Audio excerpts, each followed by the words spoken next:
2 outside. Be me. 16-year-old dude. 1/4 Japanese. Moved to Japan to live with my aunt, uncle, and cousins. Details will derail story, sorry. She lives in a rural, seaside town about an hour or two outside of Sapporo. House faces a forest and mountains, ocean right behind it. There are also some train tracks between the backyard and ocean, but the train fell into the ocean or something a few years back and it's been defunct since. My aunt and uncle, who I'll call Rico and Noriaki, have pretty much lived their lives in this town. Cousins are both girls, twins, and a few months younger than me. I'll call them Yuiko and Aya.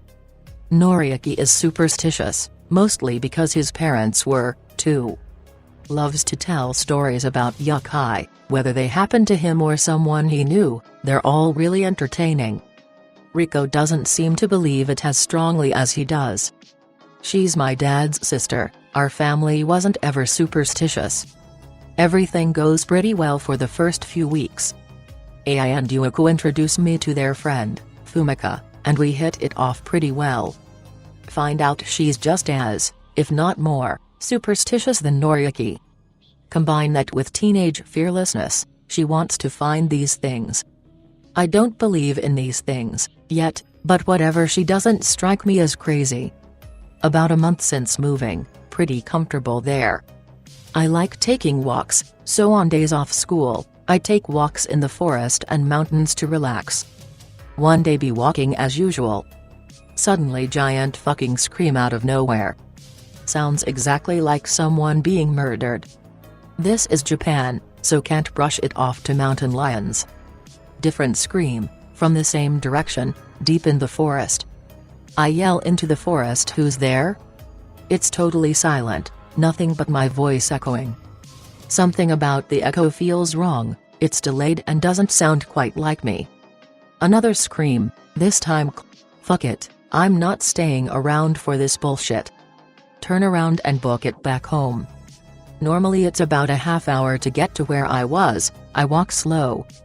At my speed I make it home in about 5 minutes. Noriaki's waiting at the door for me. Doesn't seem to even be surprised that I obviously sprinted home. Gets me some water and sits me down at the table. It's harmless. Don't worry. What.png? He smiles. I heard the screaming, too. I've heard it before.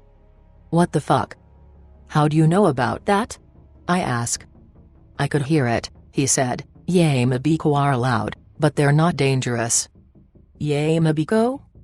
He goes on to tell me all about Yamabiko and how they echo back people's voices and can mimic any sounds they hear, like really loud parrots, but they look like weird dogs. He seems happy to tell me about them, but suddenly he gets serious.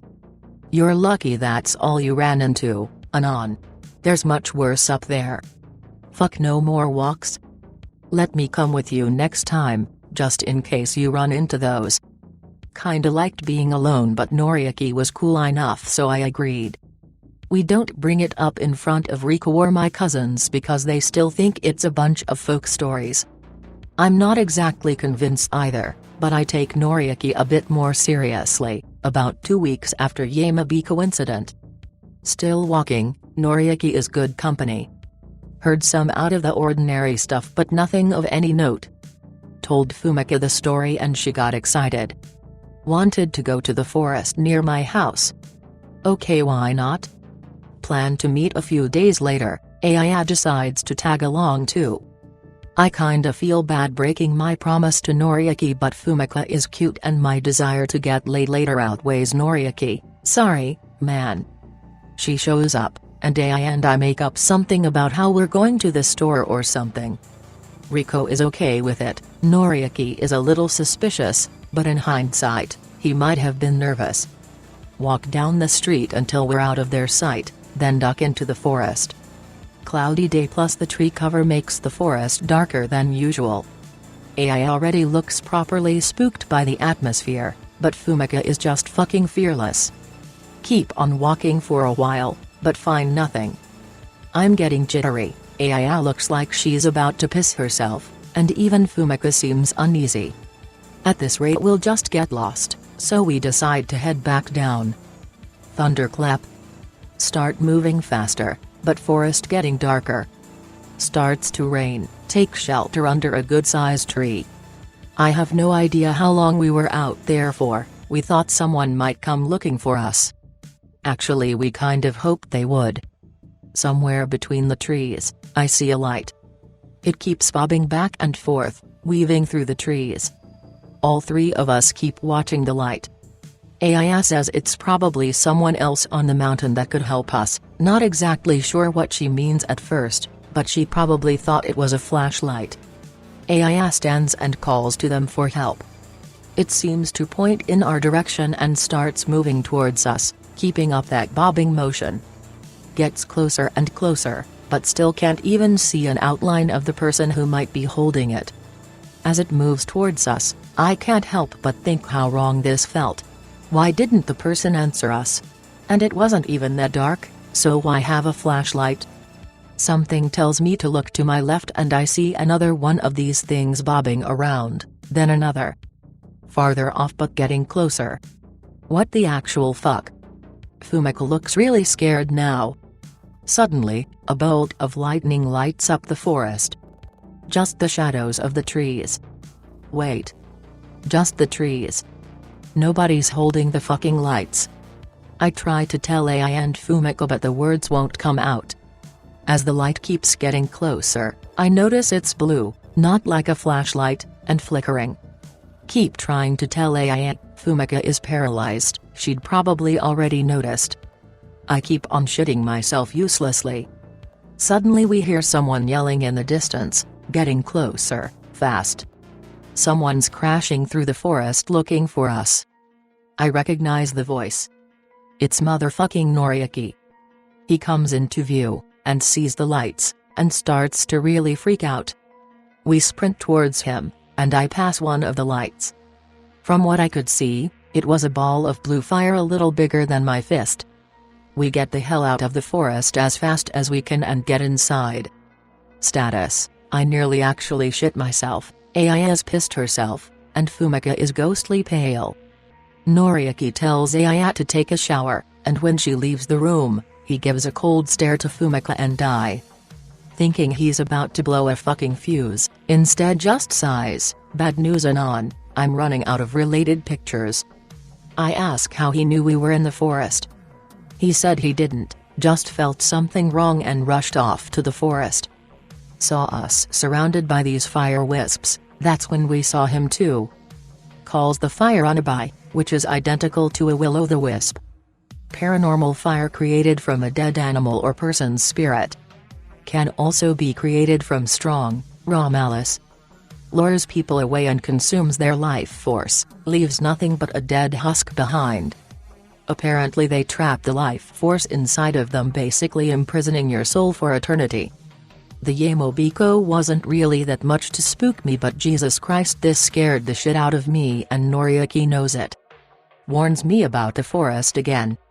I listen this time because now I know what he meant before when he said there was worse in the forest. Continues about how people got lost in the forest and never came back when he was a kid. He goes on until Aya finishes her shower.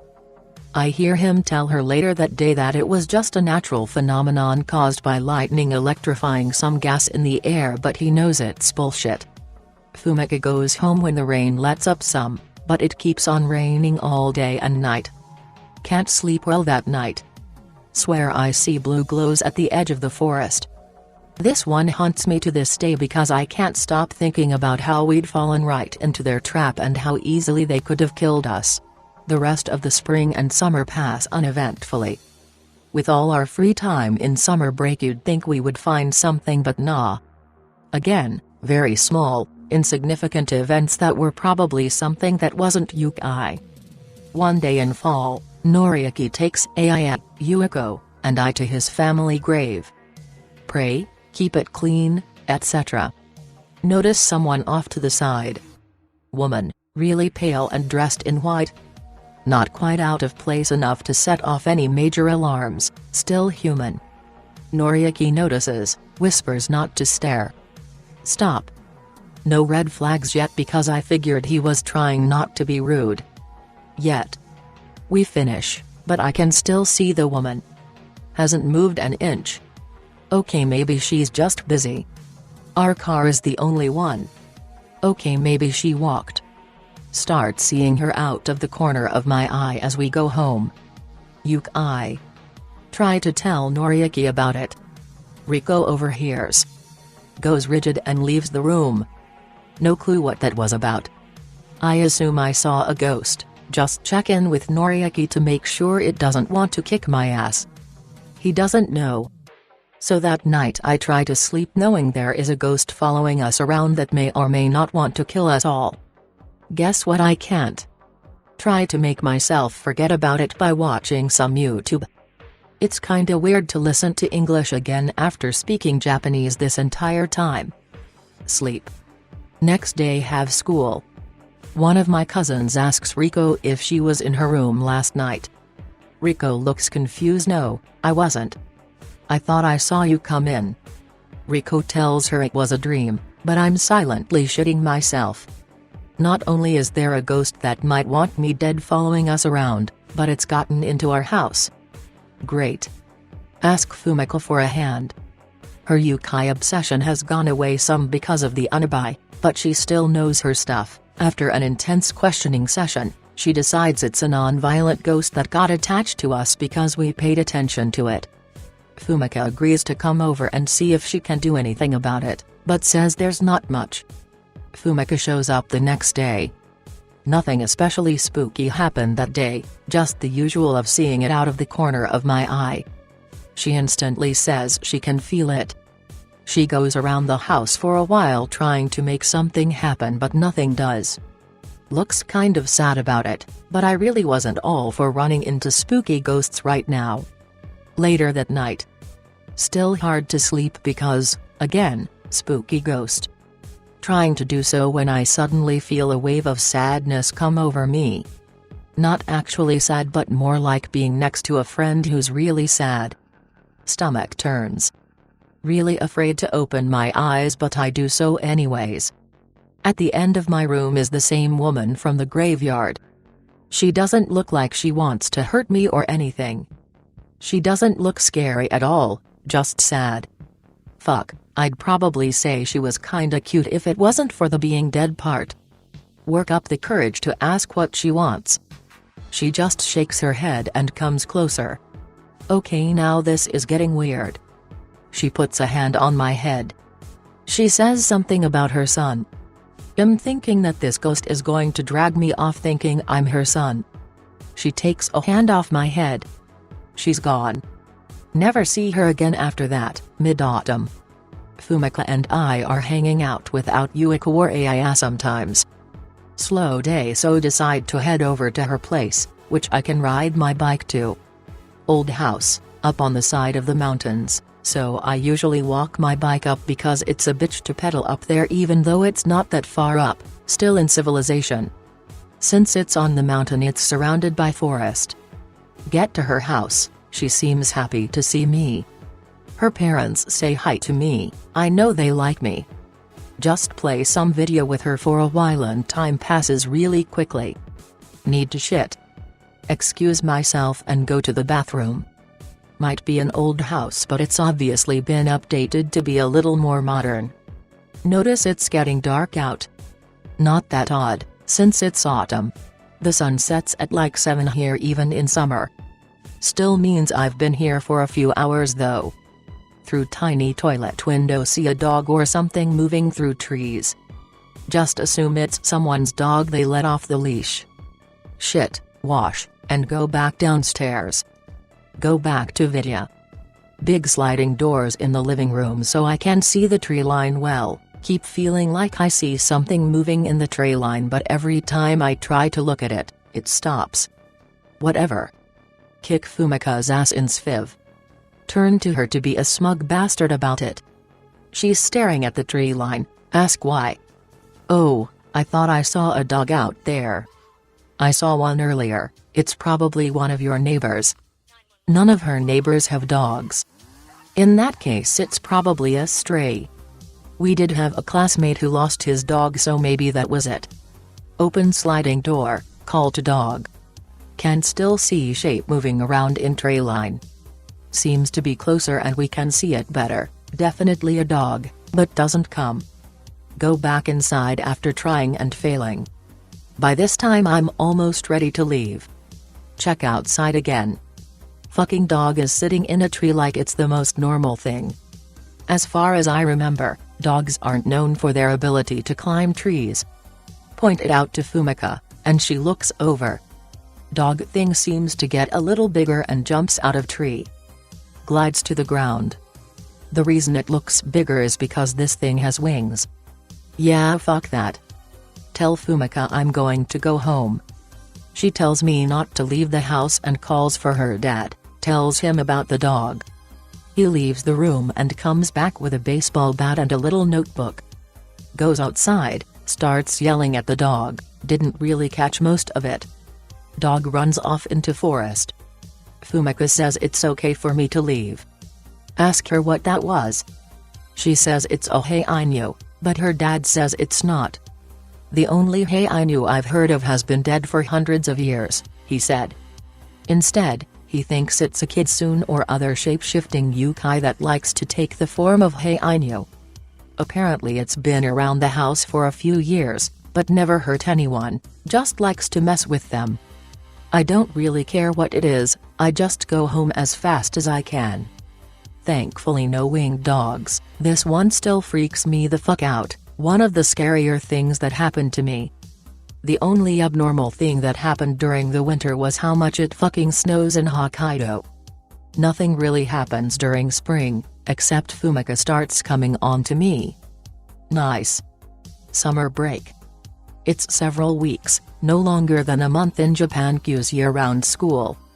Hanging out with cousins and Fumika a lot more. Some week in the middle of summer break. 4 of us walking back home after blowing a bunch of money at the tiny arcade the town has. Close to home and this smell hits us. In for copper and blood skinwalker? Question mark. More like rotting fish. Considering we lived by the ocean it wasn't that weird, but fuck it stinks. Keep walking home, slap on handy dandy face mask. Doesn't help a whole lot but makes it tolerable. Drop Fumika off at her house because it's a little closer than ours. Cousins and I walk back towards our house, the smell is still there. Seems to get stronger as we walk home. We're all gagging from the smell at this point, thinking a bunch of fish died on the shore or something. Finally get home, smell goes away. We ask Noriaki and Riko about the smell, they say they haven't smelled anything. Again, we do live by the ocean, so I just wrote it off as that. Next day, Yuiko says she feels sick. She's running a temperature of 38.5 Celsius. Spends the day on the couch and in her bed. Take shifts taking care of her with the rest of the family. Fumika comes over to help out, I'm pretty sure we're her only friends. Riko wants us to go to the store to get some stuff for Yuiko. Hands me a list and money, tells Fumika to go with me. We go, and we get the stuff, then start coming back home. The rotting fish smell is still there, strong as ever. Rush back home. Give stuff to Riko, don't mention smell. Noriaki takes Fumika home, and day passes normally. Night. Staying up late, messaging Fumika. Start hearing movement outside, probably wind or a random animal. Movement keeps up, longer it goes on the less I think it's the wind or an animal. Stop, stay quiet, and listen. Most I can hear is the normal nighttime sounds and Yuiko making noises in her sleep. Probably having a fever dream. Whatever, go back to phone. Start hearing movement outside again. Look out window. A big black mass is moving away from the house, looks either like a lump of shadows or the blackest black man you can think of dressed in a black winter coat. It's moving away from the house, kind of fast. I know you can start seeing things when you're too tired, so I say goodnight to Fumika and go to sleep. Next day, Yuiko is still sick, and her temperature has risen to 38.8 C. Day passes about the same. Yuiko's boyfriend comes over to take care of her, aunt and uncle probably okay with it because Yuiko is way too exhausted and sick to do anything, also he might get sick. Ask him about the fish smell. Has no idea what I'm talking about. Either it's gone or he has no sense of smell. Walk outside for a little bit. It's actually gone. Thank God, it was really awful. Spend rest of the day talking to Yuiko's BF and taking care of her. He's a cool enough guy, a little oblivious sometimes, but nice regardless. Day ends. For no reason wake up at 1 or something. It fucking stinks like rotting fish so much. Sit up coughing. Notice window. Something has its face pressed up against it. Definitely not human. It has jet black skin, its eyes are pretty much bugging out, and it's got this giant tongue that's hanging out of a hole in its face that I guess was a mouth. As soon as it notices I'm awake, the thing shrinks down about a meter. I don't mean it like seemed to shrink, I mean its face and hands lowered themselves towards the ground. Frozen in shock as I watch it run off down the road and the rotting fish smell goes away, not sure what to do now. Noriaki would be pissed if I woke him up. Silently shit myself until the sun comes up. Sleep most of the day, apparently Yuiko's fever went down some. Occasionally get up to eat and shit, and some other stuff. As far as I care, this day barely even happened. But the night certainly happened. Can't sleep because scared of black thing, also fucked up sleep schedule by sleeping all day. Wide awake and hyper-aware of everything. Nothing for several hours. Then at around 1:30, I hear sounds from Yuiko's room. Someone is moving around in there. Might have left it alone, but one thing made me change my mind. There's a certain smell. I'll give you one guess as to what it is. Yep, it's rotten fucking fish. Gets really strong really fast. Trying not to gag, get out of bed and rush into Yuiko's room. The thing I saw at the window is on all fours, leaning over her and using its fucking terrifying looking tongue to lick her entire body. I don't mean it was molesting her or something, it was just licking her like how a dog might lick your face. Again, I'm fucking petrified just watching this thing. Yuiko is groaning as it sticks its fucking tongue down her goddamn throat. This is what snaps me out of my trance. Brain doesn't even bother to go into Japanese mode. Scream what the fuck? In good American English. Suddenly it seems like the entire house starts moving. I hear Noriaki getting up, I hear movement from Aya's room, too, and, oh, fuck me. Yuiko wakes up with this thing's tongue stuck down her mouth. She makes a gurgle as the thing retracts its tongue from her throat, and then she starts screaming. I open her door, but turns the corner into the bathroom and vomits. Noriaki rushes into the room and turns the light on before the thing can escape. I see it entirely now, looks like a large bald man with pure black skin and wearing a black robe, kinda like a monk's. Its eyes still bug out of its fucking head, giving it a permanent expression of surprise. Nose is really malformed, the way it's stuck on top of its protruding lips makes it look like a turtle. Clawed hands make it look like one even more. Ears are way too big for its head, like if you took someone's ears and pulled on the tops and lobes until they were stretched beyond recognition. Makes some sort of ungodly hiss, and shrinks down. It fucking slithers backwards out the window. Yuiko is losing her shit. Noriaki goes to try and comfort her. Ai is still over the toilet, I'm trying not to vomit, and Riko rushes into Yuiko's room to help Noriaki console her. Somehow they convince her it was a hallucination from her fever, and that Noriaki had come to check on her, and she thought it was me.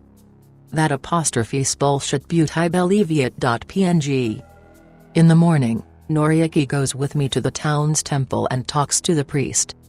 Agrees to come to the house, does some sort of blessing to keep the black turtle monk creature away. Must have worked because I never saw that fucking thing again. Yuiko slowly gets better. Later ask Noriaki about what that thing was, kinda scary that he doesn't know. Every time I smell something fishy now I think about the black monk. This one has stuck with me since it happened. I should probably tell you something else about the Kurobazo. This thing only came about in the Meiji period. Let's just let that sink in a moment. This creature only started appearing when Japan was starting to industrialize and modern guns were flowing in. I imagine these foreign guns, breech loaders and eventually bolt actions, probably fucked a lot of Youkai over. Hell, there's even a video game series about how all the Youkai disappeared from Japan during the Meiji period and retreated to a pocket dimension called Gensokyo. But this fucking thing, appeared at this time. Didn't go away. Appeared. A longtime buddy of mine lived in Japan for almost 30 years. She has some crazy-ass story she told me. I can share a few. Remember. Warning though, some of these I swear she made up for entertainment value. I'll call her Chris. Chris, about 4 years old, living in new creepy old house. Moved there due to old place burning down. Every night around 3 a.m. would just start bawling loud as hell. Went on for a month or so. One night her mother comes in to check on her. Walks into her room and screams bloody murder. A woman with no face is singing to her in a low hum. The woman then says, "Your baby will be beautiful one day." Like poof, she's gone. They moved out of the house 2 days later. I hope I'm green texting right. I'm mostly a lurker here. Also, if the story makes no sense how it writing, it's my bad. I'm drunk right now. Okay, here's another one from Chris. Chris, 13 years old. Visiting grandfather. Girlfriend is kinda out there.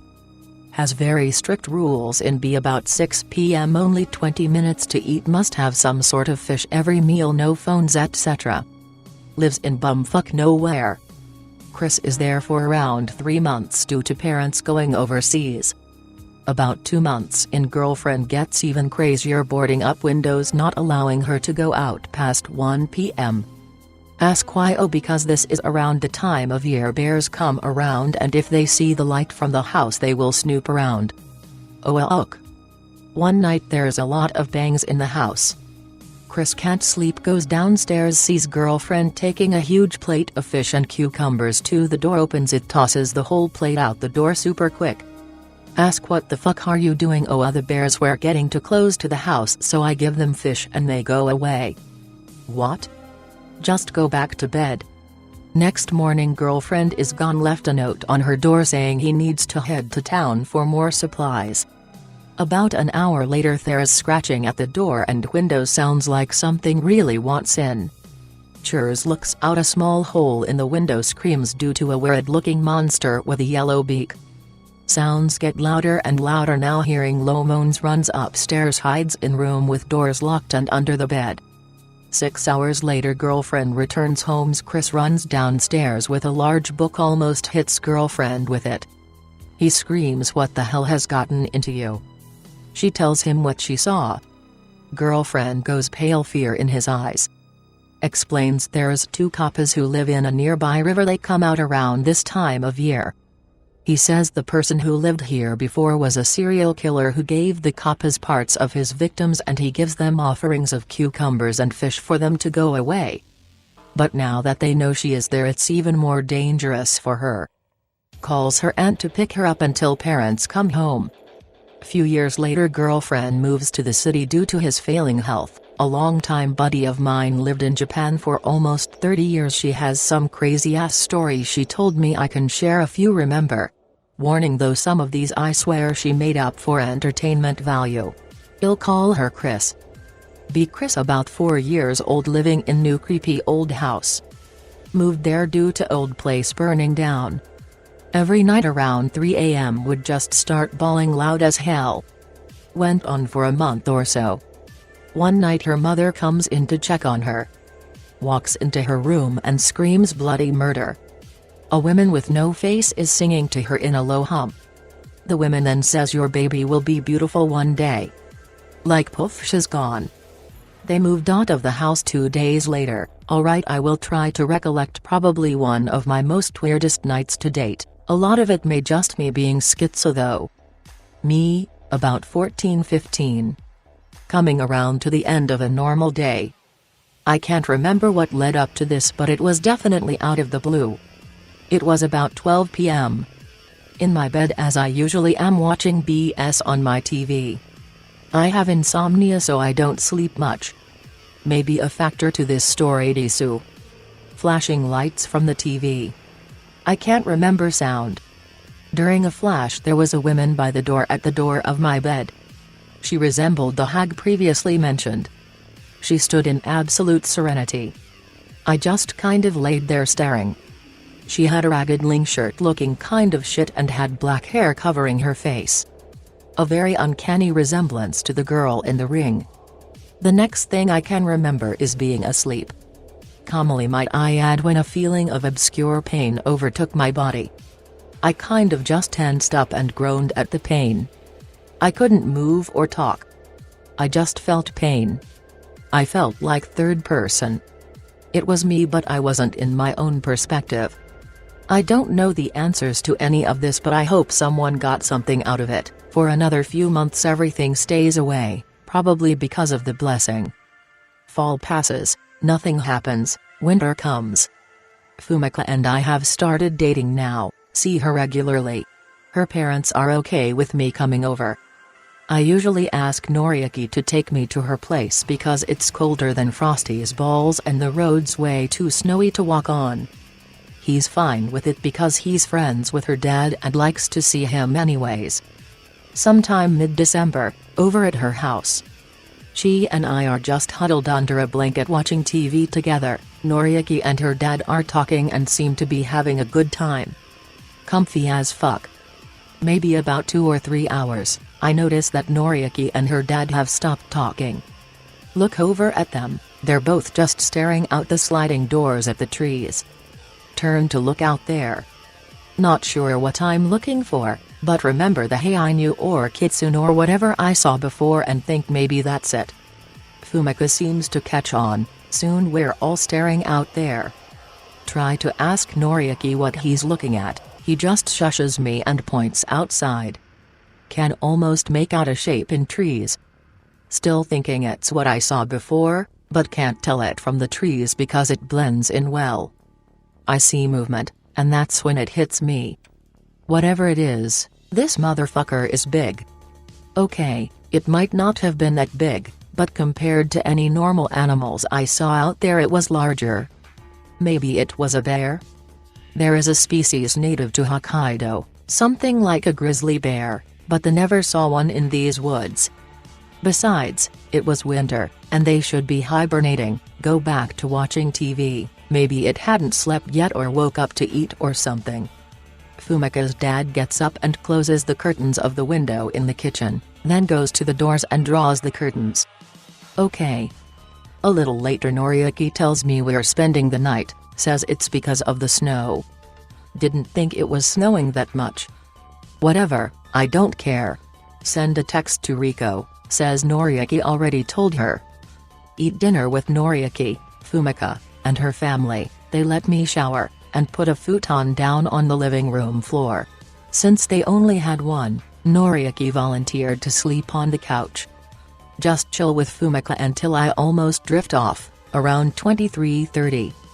Since everyone is tired by then, we all agree to go to sleep. Sleep pretty well for about 2 or 3 hours. Wake up at about 2 to thumping on the sliding door. Start to get up to see what it is. Noriaki whisper shouts at me to stop.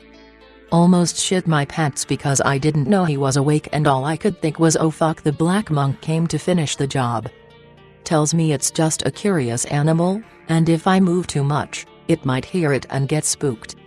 Says to just go back to sleep and ignore the sounds. Yeah, that's not happening. Thumps go on for a while. Kinda sounded as if you hit the glass with a beanbag, soft and dull. Thumps stop. Different noise starts. Weird guttural sounds, but nothing that an animal couldn't make. Sounds like her, der, etc. Keeps going. Juididida. Dara daru dara. Still could be an animal, but this is fucking weird. Da. Re. Dare. Dare. Dare. Dare. Dare. Holy Mother of God, this thing is trying to talk. Dare dare dare. Dare. Dare. Dare. Dare. Dare de suka. Trying my very best not to piss myself. A few minutes ago it was just animal noises, and now it sounded almost like a person, but it wasn't normal. Dare de suka? Dare? Dare? Dare dare dare de suka ah. If you don't know any Japanese, dare, pronounced da-re, means who. Dare de suka means who are you or who is it, but is more formal. Repeated that for a few more minutes before going totally silent. Eventually fell asleep from pure exhaustion. Go home in the morning, scrape brick dust out of boxers. Just keep trying to pass it off as an animal.